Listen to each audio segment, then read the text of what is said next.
Hola, almas gemelas y entusiastas del fútbol. Bienvenidos a la Estación de los Recuerdos en nuestro canal de podcast. Hoy, mientras las luces de la ciudad dan paso a momentos de quietud y reflexión, quiero invitarlos a viajar en nuestra máquina del tiempo y adentrarnos en un mundo donde el fútbol no es solo un deporte, sino una religión: Brasil.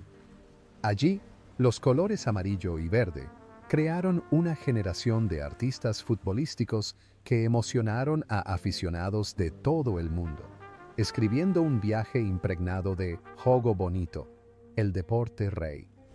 Con una generación de jugadores con un talento innato y un estilo de juego salvaje, espontáneo y mágico, no solo cosecharon innumerables grandes títulos, sino que también se convirtieron en el alma del deporte. Pero detrás de los momentos gloriosos que brillan bajo el sol sudamericano o las luces de los estadios europeos, se esconden individuos con destinos increíblemente complejos. Con el paso de los años, el tiempo y las tentaciones dejaron cicatrices indelebles en sus vidas. Algunos encontraron una paz tardía, pero otros se hundieron en el fango de la tragedia, escándalos que impactaron al mundo y viajes que terminaron en lágrimas. Repasemos los tumultuosos caminos de los 12 nombres más destacados, aquellos que formaron una pandilla de genio y pecado en el fútbol samba. Al abrir esta crónica, llena de luces y sombras, debemos mencionar a Robinho, o Robson de Souza. A los 20 años, al dar sus primeros pasos en el mundo, este delantero nacido en 1984 fue aclamado como el pequeño Pelé, cargando sobre sus hombros la expectativa de alcanzar el trono del fútbol mundial. En aquellos años brillantes, Robinho era un verdadero artista, especialista en crear magia con sus veloces pedaleadas. Con su habilidad para regatear como si bailara y su radiante sonrisa, sus actuaciones con los colores del Santos, luego del Real Madrid y el Manchester City, demostraron brillantemente su talento innato como bailarín callejero. Pero tras contratos de gran éxito y días de gran éxito, su carrera se estancó gradualmente al fichar por el AC Milan. En 2013, el mundo del fútbol quedó atónito ante la acusación de que Robinho y su grupo de amigos participaron en la violación en grupo de una mujer albanesa en una discoteca de Milán. De estrella codiciada por millones de niños, su imagen se desmoronó por completo. Durante muchos años, intentó negar su culpabilidad, usando su dinero y fama para evadir la ley y regresar a Brasil. Su vida personal, antes una imagen glamurosa de fiestas lujosas, fue reemplazada gradualmente por el distanciamiento mediático y el rechazo de los patrocinadores. Lo más sugerente es la conexión entre su rol en el campo y su vida real. Parece que la imagen de un artista del fútbol, que siempre creyó poder usar sus habilidades para regatear a cualquier defensa, se manifestó extrañamente en su vida. Mientras en el campo era travieso y evasivo para escapar de la presión, en la vida real, Robinho también intentaba usar todos los trucos para regatear la red de la ley. Hoy, tras colgar las botas, Robinho, a los 42 años, paga el precio de sus errores. Su trayectoria es un testimonio de la caída de un genio, ya que el Tribunal Supremo de Brasil decidió que debía cumplir su condena de 9 años de prisión, cerrando un oscuro legado y el arrepentimiento por un talento que una vez fue esperado por todo el mundo. Siguiendo la cadena de delanteros con almas salvajes, no podemos ignorar a Edmundo, apodado O Animal. A los 24 años, en 1995, este delantero nacido en 1971 era uno de los talentos más excepcionales del fútbol brasileño. En las alineaciones del Palmeiras o el Vasco da Gama, Edmundo era el asesino más despiadado e impredecible. Con una técnica individual superior, instintos asesinos y una personalidad fogosa, dejó la huella de un genio desquiciado. Las actuaciones de Edmundo siempre demostraron de forma excelente una ferocidad indomable. Sin embargo, su carrera siempre estuvo acompañada de problemas monstruosos.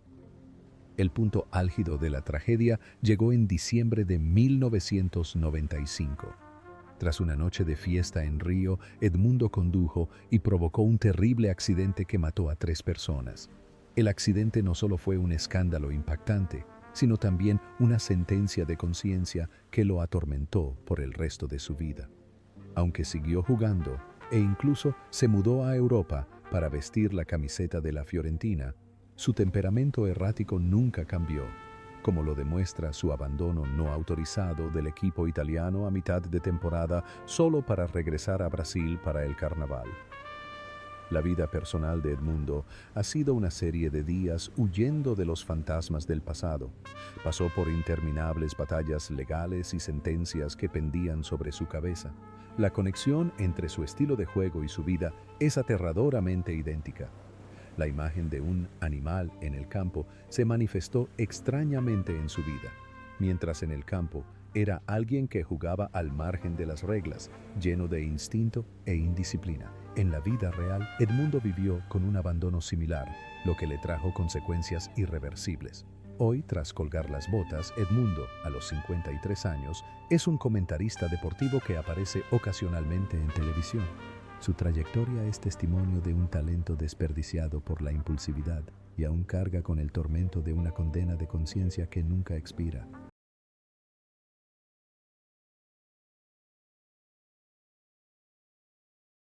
Dejando atrás el glamour de Europa, echemos un vistazo a los barrios marginales de Río, el lugar que vio nacer y también enterró la carrera de el emperador Adriano.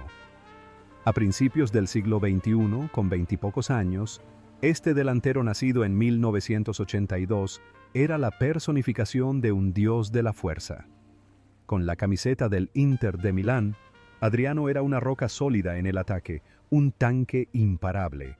Con su increíblemente potente zurda, su aterradora capacidad de defensa y su agudeza frente a la portería, sembró el terror en toda la Serie A. Las actuaciones de Adriano a sus 20 años demostraron brillantemente la autoridad de l'Imperatore. Pero entonces, la tragedia golpeó. La llamada telefónica que anunciaba la muerte de su amado padre en 2004 destruyó para siempre el alma del joven. Recurrió al alcohol para aliviar el dolor y su carrera se hundió gradualmente en una profunda depresión. Tras dejar el Inter de Milán, regresó a Brasil, no para reencontrarse con la cima, sino para regresar a su lugar de origen, la favela de Vila Cruzeiro. La prensa mundial quedó atónita al ver imágenes de la ex superestrella mundial empuñando un AK-47, relacionándose con bandas de narcotraficantes y de fiesta en callejones ruinosos. Su vida personal es un rechazo total a la falsa gloria. No necesitaba mansiones millonarias ni superdeportivos. Solo necesitaba caminar descalzo, asar carne y beber cerveza con sus amigos de la infancia. Lo más sugerente es la conexión entre su rol en el campo y su vida real. Parece que la imagen de un guerrero valiente, un emperador invencible en el campo, contrastaba por completo con su destino. Mientras en el campo era un gigante invencible, en la vida real, Adriano era un niño sin padre con un alma frágil hasta la médula. Hoy, tras colgar las botas, Adriano, a sus 42 años, vive una vida tranquila y rústica con su familia en Río de Janeiro. Su viaje es testimonio de una verdad desgarradora.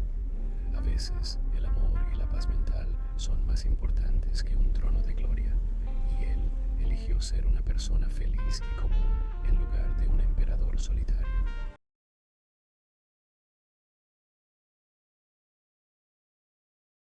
De la historia de Robinho, dirijamos la mirada a otro gran monumento, alguien considerado en su día el delantero más perfecto de la historia. Ronaldo Nazario, el fenómeno. Con 20 y pocos años, este delantero nacido en 1976 era el terror de todas las defensas. En las grandes selecciones de Brasil y en los mejores clubes europeos, Ronaldo era un asesino sin precedentes, la combinación perfecta de la velocidad de un F1 y la potencia de un tanque. Con aceleraciones vertiginosas, una definición impecable y un espíritu de lucha feroz tras terribles lesiones de ligamentos de rodilla, Las actuaciones de Ronaldo demostraron de forma excelente la voluntad de un Dios que supera los límites físicos. Pero la vida de el fenómeno no se limitó a la gloria. Tras el Mundial de 2002 y el Balón de Oro, su vida personal fue una serie de tormentas y controversias. La mayor sorpresa llegó en 2008 en Río de Janeiro, cuando se vio involucrado en un escandaloso romance con 3 prostitutas transgénero en un motel. El incidente conmocionó a los medios de comunicación internacionales, revelando un rincón oculto en una vida llena de tentaciones, fiestas y las malas decisiones de una superestrella en el ocaso de su carrera, luchando contra el hipotiroidismo que le provocó un aumento de peso. Sin embargo, a diferencia de muchos que caen sin parar, Ronaldo lleva dentro la autocompasión y sabe cómo levantarse del barro. Lo más sugerente es la conexión entre su rol en el campo y su vida real. Parece que la imagen de un guerrero que nunca se rindió ante cirugías brutales se manifestó extrañamente en su vida. Mientras en el campo era un hombre valiente, superando todos los obstáculos para marcar en la vida real, Ronaldo es un ser humano de carne y hueso, con una amplia gama de emociones, pero siempre capaz de renacer de las cenizas. Hoy, tras colgar las botas, Ronaldo Nazario, a sus 48 años, se centra en los negocios y la gestión deportiva, tras haber sido propietario del Real Valladolid y del Cruzeiro. Su viaje es un testimonio del esfuerzo incansable y la capacidad de redimirse, y continúa inspirando a la generación más joven de jugadores sobre cómo superar las peores tragedias de la vida humana. En esta lista de leyendas, sería una omisión no mencionar al personaje más extraño de la historia del fútbol, Carlos Kaiser. Con 20 y pocos años, este joven nacido en 1963 comenzó a crear una de las estafas más espectaculares. En las plantillas de grandes clubes como Botafogo, Flamengo, Fluminense, Vasco da Gama e incluso en Europa, Kaiser era literalmente un fantasma, con no un buen juego de pies, pero sí una boca dulce, excelentes habilidades de comunicación y astucia. Firmó docenas de contratos profesionales sin apenas jugar un minuto. Las actuaciones de Kaiser eran excelentes números teatrales, desde pedir a sus compañeros que lo placaran maliciosamente hasta fingir lesiones crónicas, hasta llevar voluminosos teléfonos móviles de juguete para simular hablar en inglés con clubes europeos y así aumentar su valor. Su vida personal era una serie de fiestas donde se hacía el héroe. Se hizo amigo de auténticas superestrellas como Romario, Edmundo o Renato Gaúcho, usando su fama para avalarlo. Sobornaba a periodistas para que escribieran artículos alabando su talento y siempre supo complacer a las bandas o a los dueños de clubes más agresivos para salvar su vida. Lo más sugerente es la conexión entre su rol en el campo y su vida real. La imagen de un falso artista del fútbol lo encarnaba por completo. Mientras en el campo era invisible, huyendo del balón, en la vida real, Carlos Kaiser era un maestro del arte de la supervivencia, un experto en psicología que manipulaba las creencias de otros en una sociedad que considera el fútbol una religión. Hoy, tras colgar las botas, aunque rara vez las usó, Carlos Kaiser, a sus 61 años, vive una vida tranquila como entrenador personal y se ha convertido en el protagonista de libros y documentales sobre sí mismo. Su trayectoria es un testimonio de astucia callejera suprema, una prueba humorística y altamente satírica de un mundo del fútbol profesional lleno de lagunas legales.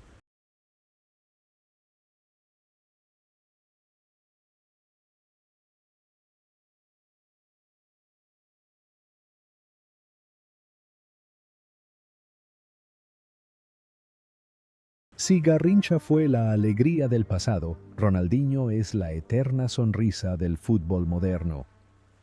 A mediados de la década de 2000, con 25 años, este jugador dentado nacido en 1980, era el verdadero rey del Camp Nou. En el Barcelona, Ronaldinho era el alma del mediocampo, un mago con varita mágica. Con sus mágicos elásticos, pases sin mirar y una sonrisa radiante que nunca se desvanecía, dejó una huella tan profunda que incluso la afición del Real Madrid tuvo que ponerse de pie para aplaudirlo. Las actuaciones de Ronaldinho demostraron de forma excelente la cúspide de la imaginación y el romanticismo en el fútbol. Pero justo después de esos halos, su carrera se desplomó de forma increíble. En lugar de mantener la disciplina, Ronaldinho optó por sumergirse en las discotecas de Barcelona, Milán o Río de Janeiro. El fútbol fue perdiendo gradualmente su prioridad número uno. El evento más impactante debió de ser en 2020, cuando el mundo se quedó atónito al ver a la leyenda del fútbol esposado y encarcelado en Paraguay por usar un pasaporte falso. Tuvo que pasar más de un mes en prisión, donde incluso participó y ganó el torneo de fútbol sala de la prisión con una sonrisa aún en los labios antes de ser liberado bajo fianza tras pagar una suma millonaria. La vida personal de Ronaldinho es un festival interminable, donde siempre intenta llenarlo todo de música, mujeres y amigos. Vale la pena reflexionar sobre la conexión entre su estilo de juego y su vida. Parece que la imagen de un artista futbolístico salvaje se manifestó extrañamente en su vida, mientras que en el campo era espontáneo, negándose a adherirse a tácticas rígidas. En la vida real, Ronaldinho también se negó a madurar, negándose a vivir bajo los marcos de la ley y la sociedad. Hoy, tras colgar las botas, Ronaldinho, a sus 44 años, se centra en los negocios y disfruta de la vida como embajador mundial del fútbol. Su trayectoria es testimonio de un talento excepcional pero indisciplinado, y su sonrisa sigue inspirando a quienes consideran el fútbol un deporte de pura alegría.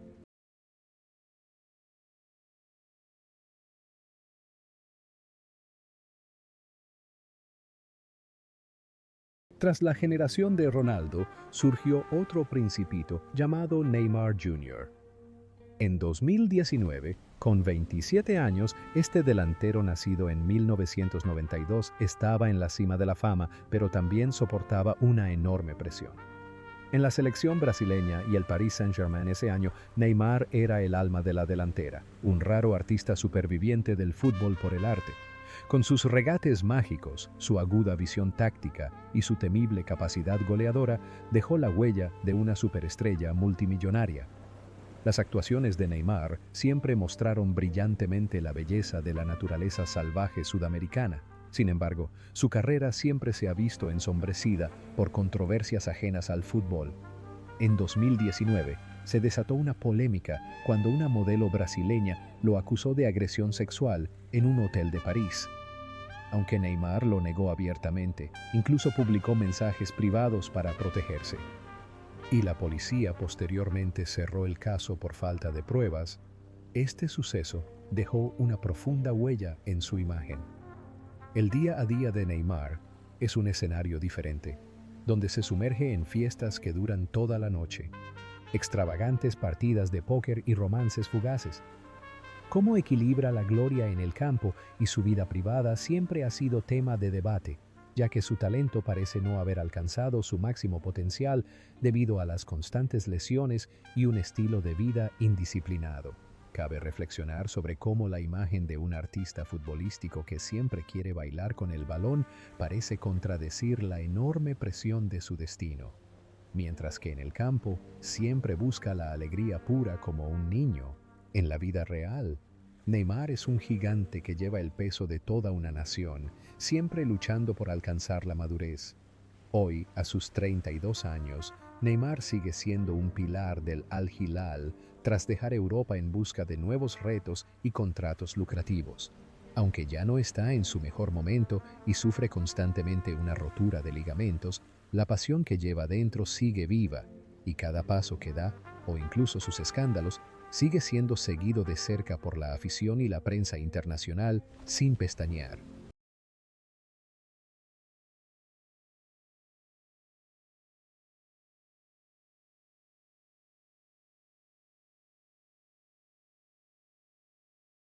Miremos al pasado para presenciar la vida de Sócrates, el gran doctor del fútbol. A los 28 años, durante el Mundial de 1982, este centrocampista, nacido en 1954, fue el capitán de una de las selecciones brasileñas más glamorosas de la historia. En la selección de ese año, Sócrates era el alma del mediocampo, un intelectual del fútbol. Con su alta estatura, su espesa barba, su característica diadema y sus característicos taconazos mágicos, dejó una huella imborrable. Sus actuaciones exhibieron brillantemente la belleza de la elegancia y el intelecto. A diferencia de todos sus colegas, era un auténtico médico. Su vida estuvo ligada al libre pensamiento y al movimiento Democracia Corintiana, donde utilizó el fútbol como herramienta de lucha política, exigiendo el derecho al voto contra la dictadura en Brasil. En su vida personal, Sócrates era un auténtico bohemio. Amaba el arte, disfrutaba escribiendo artículos y también estaba profundamente absorto en la música, el humo del cigarrillo y la cerveza. En una ocasión declaró públicamente que bebía y fumaba a diario, un estilo de vida que le arruinó el cuerpo, pero se negó a cambiar porque así disfrutaba de absoluta libertad. La conexión entre su rol en el campo y su vida real era increíblemente profunda y constante. Parece que la imagen de un artista futbolístico que siempre orquestaba el juego con una gran mente se manifestó extrañamente en su vida. Mientras que en el campo era un elegante mediapunta, en la vida real, Sócrates también era un pensador, un médico que quería curar las enfermedades de la sociedad, pero era incapaz de curarse a sí mismo. Sin embargo, ese glorioso viaje y esos nobles ideales tuvieron que detenerse abruptamente. El 4 de diciembre de 2011, Sócrates falleció a los 57 años debido a una infección intestinal, consecuencia de muchos años inmerso en el alcohol. Su partida dejó un enorme vacío en los corazones de los aficionados. El legado que dejó no son solo hermosas jugadas, sino también una historia de vida que invita a la reflexión sobre el sacrificio y el ardiente deseo de libertad de un intelectual que se sentía fuera de lugar en el mundo del fútbol. Junto a la espontaneidad de Ronaldinho, el fútbol brasileño también produjo un delantero arrogante pero extremadamente efectivo, Romário, apodado O Baixinho, el Chapucero. A los 28 años, este delantero nacido en 1966 alcanzó la cima de la gloria en el Mundial de 1994. En la selección brasileña y en el Barcelona, Romário era un auténtico crack en el área. Caracterizado por sus rapidísimos disparos con la punta del pie y su habilidad para hacerse invisible a la defensa rival, era una máquina goleadora imparable. Sus actuaciones demostraron con valentía la confianza casi arrogante de alguien que conoce bien su talento. Tras el Mundial, su carrera fue un viaje nómada por innumerables clubes hasta alcanzar el récord de 1000 goles, según su propio recuento. Sin embargo, junto con su talento, llegó un estilo de vida sumamente escandaloso. Romário era conocido por su adicción a la fiesta, su pasión por las mujeres y sus innumerables faltas a los entrenamientos.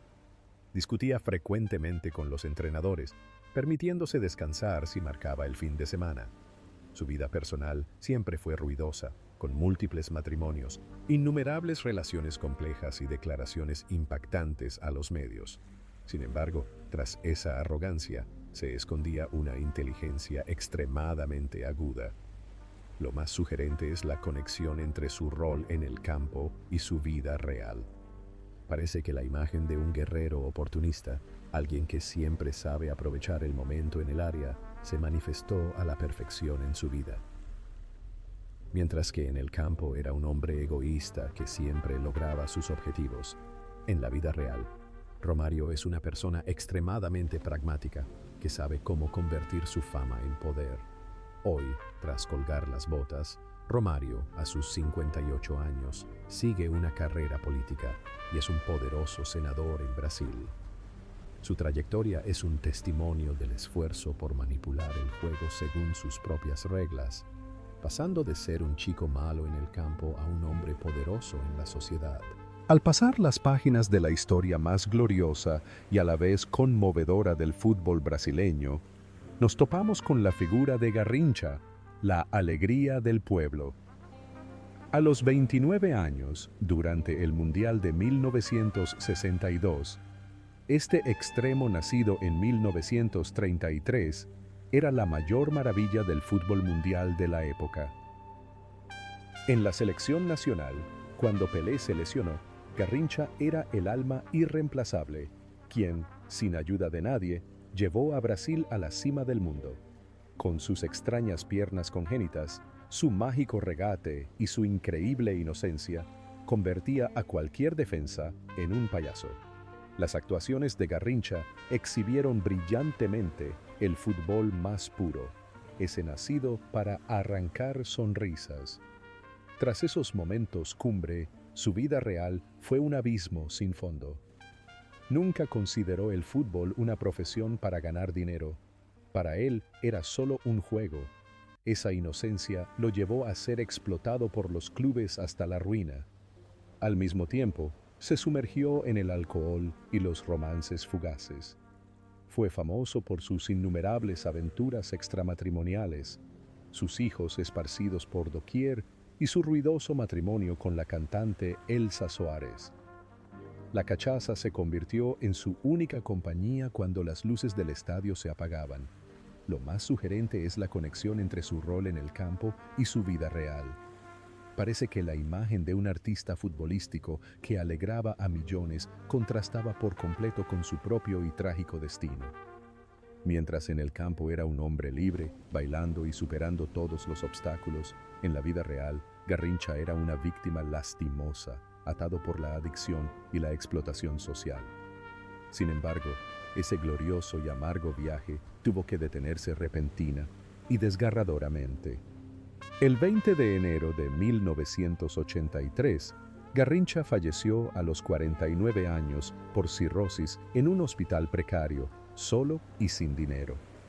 Su partida dejó un enorme vacío en los corazones de los aficionados y avergonzó al fútbol nacional.